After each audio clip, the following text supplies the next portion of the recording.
कि आंध्रा और तेलंगाना के पैटर्न पे हम ना करें। हमारी कोशिश रही कि लद्दाख और जम्मू कश्मीर जो है आम सहमति से कोई गिव एंड टेक वगैरह करके, इसमें जाहिर सी बात है कुछों को लगेगा कि हमारे साथ नाइंसाफी हुई है, लद्दाख में कुछों को लगेगा कि शायद उनके साथ नाइंसाफी हुई है, लेकिन कोशिश ये की गई कि आम सहमति से हो। अब इसके बाद जो जम्मू कश्मीर का जो प्रॉपर्टी जो है दिल्ली में कम हुआ है उसको हमें दुरुस्त करना होगा। उसके लिए जैसे मैंने जवाब के दौरान कहा है, द्वारका में हाल ही में जमीन ली गई है, वहां पे JNK भवन बनेगा और अब इस पे सोचा जा रहा है कि जम्मू कश्मीर हाउस जो पृथ्वीराज रोड है वहां खाली जमीन काफी है। और अगर आपने देखा होगा पिछले दिनों वहां राजस्थान, बिल्कुल हमारे पड़ोस में राजस्थान वाले जो है अलीशान एक बड़ा सा वहां बिल्डिंग कायम कर रहे हैं। हमारी भी कोशिश है कि इजाजत वगैरह लेके अगर अमृता शेरगिल मार्ग के साइड पे एक नया वहां पे भवन बने जिसमें कि स्वीट्स हों, कमरे हों, ऑनरेबल MLA हजरात के लिए मीटिंग हॉल वगैरह हो, वो हम कर लेंगे। जहां तक किसान घर की बात ऑनरेबल MLA साहब ने की है उसकी जानकारी मेरे पास फिलहाल है नहीं, उसके बारे में मालूम करके इनको बता दूंगा और जो मुमकिन होगा हम कर लेंगे।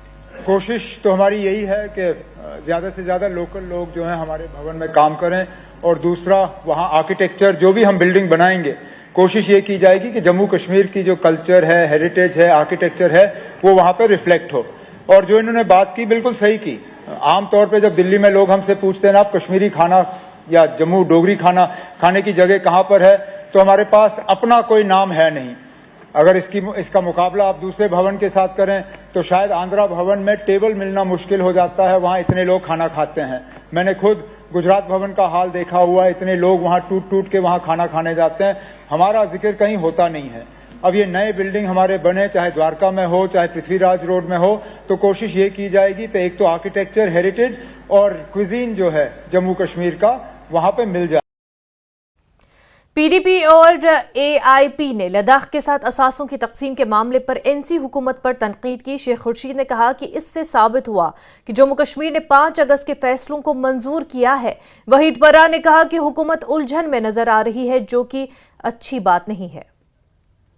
सरकार को यकीन होता, अगर सरकार को की नीयत साफ होती तो वो इन चीज़ों के बजाय 200 यूनिट बिजली, अनएम्प्लॉयमेंट, राशन, इन चीज़ों, गैस सिलेंडर्स या जो दूसरे मुद्दे हैं, जो दूसरे इनके जो वादे थे, जो इनका मैनिफेस्टो था, उस पे जोर देते। ये तो इस वक्त हाउस में कल से हम देख रहे हैं कि इनके मेंबरान जो है एसेट्स और लायबिलिटीज़ को डिस्ट्रीब्यूट करने की बात कर रहे हैं। तो मुझे लगता है ये धोखा है। इसका मतलब है, ये साफ दर्शाता है कि जो इन्होंने रेजोल्यूशन कैबिनेट से पास करवाया है, जो ये मरकजी सरकार से डिमांड करते हैं स्टेटहुड की, तो इसका मतलब है ये विदाउट लद्दाख जो है डिमांड करते हैं। तो इसका मतलब है जब इन्होंने लद्दाख को छोड़ा तो ये कहीं ना कहीं जो है हार मानने के बराबर है। स्टेटहुड रेजोल्यूशन पे भी ये क्वेश्चन पूछा था कि ये जो आप रेजोल्यूशन स्टेटहुड का डाला है उसमें लद्दाख इंक्लूडेड है या नहीं। खैर आज तो आपको लगता ही है वो उसी हिसाब से चल रहा है जो रीऑर्गेनाइजेशन एक्ट है, बट उसके साथ साथ ये भी एक हकीकत है कि उस वक्त जो एसेट्स कुछ है कश्मीर की गवर्नमेंट से छीने गए और लद्दाख को दिए गए, उनकी भी ज़रूरत है, हम समझते हैं। लेकिन JNK क्योंकि जो हमारे एसेट्स कुछ थे तो वो रहने चाहिए थे दिल्ली में भी, उनके लिए नए बनते तो ज़्यादा बेहतर होता, बट बड़ी लड़ाई तो लगता ही है बदल गई है। कायदे हिज़्ब इख्तिलाफ सुनील शर्मा ने कहा कि जम्मू कश्मीर हुकूमत ने लद्दाख के साथ असासों की तकसीम पर जवाब देते हुए 5 अगस्त 2019 के फैसलों को मंजूर किया है। उन्होंने रिजर्वेशन के मामले पर सियासत करने पर ओपोजिशन को निशाना बनाया। मेरे साथ इस वक्त है Sunil Sharma, leader of opposition Jammu Kashmir assembly और सीनियर BJP नेता हैं। न्यूज़ 18 से बात करने के लिए बहुत बहुत धन्यवाद। देखिए, डिस्ट्रीब्यूशन ऑफ प्रॉपर्टीज जब 2019 के बाद हुआ है तो बहुत सोच समझ के हिसाब से हुआ है। यहाँ पे एक कमेटी बनी थी, चीफ सेक्रेटरी उसके हेड थे और प्रॉपर्टीज को डिस्ट्रीब्यूट किया गया था। आज कुछ लोग अब फिर इस सवाल को उठाते हैं। मुझे लगता है कि ये चीज़ अब सेटल हो चुकी है। अब जो प्रॉपर्टी जिसके खाते में आ चुकी है तो वो हो चुका है, इसको दोबारा दोहराने की आवश्यकता नहीं है। जहाँ तक दिल्ली के गेस्ट हाउस की बात है, वहाँ पे बहुत ज़्यादा काफ़ी ज़मीन है अभी भी पृथ्वीराज मार्ग पे। द्वारका में भी उपराज्यपाल महोदय के टाइम वो ज़मीन को आइडेंटिफाई करके लिया गया है। दोनों जगह गेस्ट हाउसेस बन सकते हैं। जहाँ तक चंडीगढ़ की बात है, जो सुखना लेक के पास सेक्टर 4 में जो जम्मू कश्मीर भवन था, शायद 4 ही था, वो लद्दाख के हिस्से में आया, लेकिन हमारे 17 सेक्टर में तो जम्मू कश्मीर के पास है। अब सरकार तक है, सरकार किस तरीके से बनाती है इसको, जो आपके पास प्रॉपर्टी है, जो आपके पास जमीन है, उसको कैसे डेकोरेट करता है। It is all up to government of J&K। नहीं, डिस्ट्रीब्यूशन ऑफ एसेट्स हो रहा है ना, इसका मतलब है कि अब कोई वापस मतलब रिटर्न बैक की कोई संभावना नहीं। देखिए, वो तो बजट में ही सब चीजों को मोहर लगा दी है उमर अब्दुल्ला साहब ने। एक बहुत बड़ी मोहर, जब उमर अब्दुल्ला साहब ने कहा कि POJK का हाउस हम बना रहे हैं, तो ये एक पहल है POJK को वापस लेने की। जो मोदी जी का विजन है, उस विजन को मोहर लगाई। अब समीर जी, सरकार किसी की भी आए, आप विजन मोदी जी का चलेगा।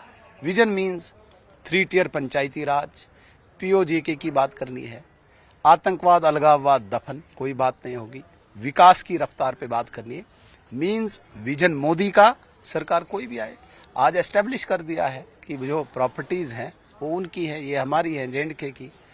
रीऑर्गेनाइजेशन एक्ट जो है तो वो तो है ही। न्यूज़ 18 ये थे सुनील शर्मा। कोई इश्यूज पर उन्होंने बात की। कैमरामैन चांद के साथ में समीर भट्ट, न्यूज़ 18 जम्मू। PDP रुकने असेंबली वहीदुर रहमान परा ने कहा कि जम्मू कश्मीर हुकूमत 5 अगस्त के इक़दाम की तौसीक के लिए गवर्नर राज में तौसी के सिवा कुछ नहीं है।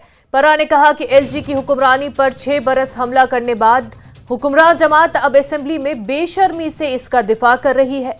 परा ने लिखा कि ओपोजिशन के सवालात को नजरअंदाज किया जाता है और कानून, सयाहत, सकाफत, स्टेटस और GAD पर कटमोशन में उनके सवालात को जानबूझकर मिटा दिया जाता है। परा ने मजीद लिखा कि इस असेंबली में ज्यादा जवाब RTI एक्ट के जरिए हासिल किए जा सकते हैं और इस हुकूमत को एहतसाब और शफाफियत का कोई एहतराम नहीं।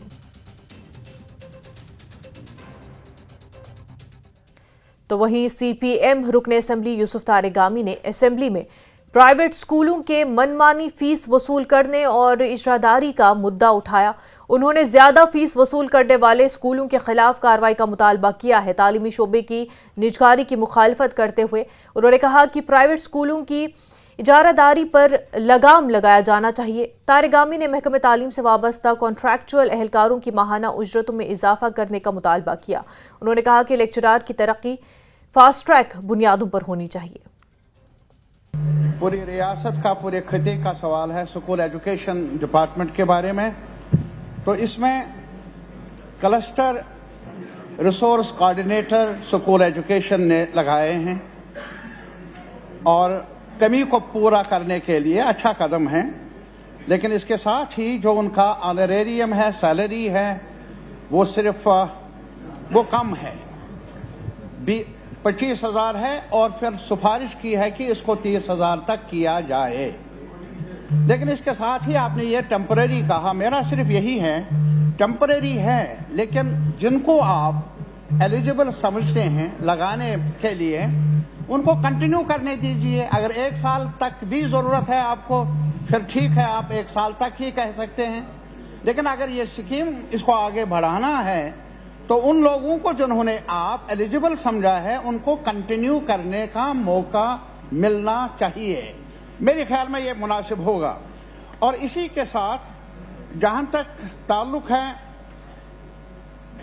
हमारे वोकेशनल स्किल डेवलपमेंट का, उस बारे में भी मैं ये कहूंगा कि ये स्कूल एजुकेशन डिपार्टमेंट के दायरे इख्तियार में ही होना चाहिए। जो भी आपके पास रिसोर्सेज हैं उनको ही मोबिलाइज किया जाना चाहिए, प्राइवेट पार्टीज के हवाले ना किया जाए। डिप्टी CM सुरेंद्र चौधरी ने कहा कि रियासत की बहाली उनकी तरजीह है। उन्होंने जमीन और नौकरियों के हकूक पर भी जोर दिया। चौधरी ने कहा कि NC अपने तमाम वादे पूरे करेगी।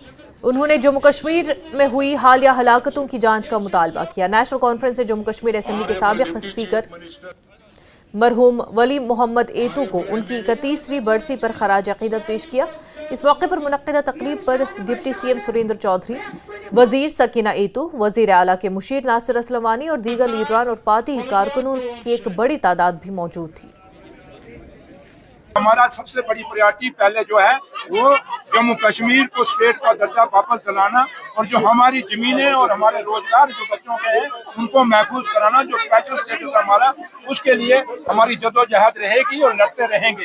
एक एक वादा हम पूरा करेंगे, लेकिन हमें वक्त नहीं है कि हमें नौजवानों के रोजगार का भी दर्द है, हमें अपनी बहनों का भी दर्द है, हमें अपने बुजुर्गों का भी दर्द है। इसलिए वो सरकार है जो नेशनल कॉन्फ्रेंस चाहे शेख साहब के टाइम रही, चाहे फारूक साहब के टाइम रही, चाहे उमर अब्दुल्ला साहब के टाइम पे है, हम हमेशा एक ही चीज को लेकर चले, गरीबों का काम करना है और लोगों के जो वादे हैं, जो उनके सवाल है, उनको पूरा करना है। जहाँ तक ताल्लुक है, इसकी इंक्वायरी की जरूरत है और आज हम इतना नहीं कह सकते, लेकिन है कि आईजी साहब को इंटरवीन करना चाहिए क्योंकि पुलिस उनके अंडर है और उनको देखना चाहिए कि ये लोग कैसे मर रहे हैं, कैसे इनकी डेथें हो रही हैं, चाहे जम्मू में हो रही है, चाहे कश्मीर में हो रही है, गलत है, इसको देखने की जरूरत है। और खबरों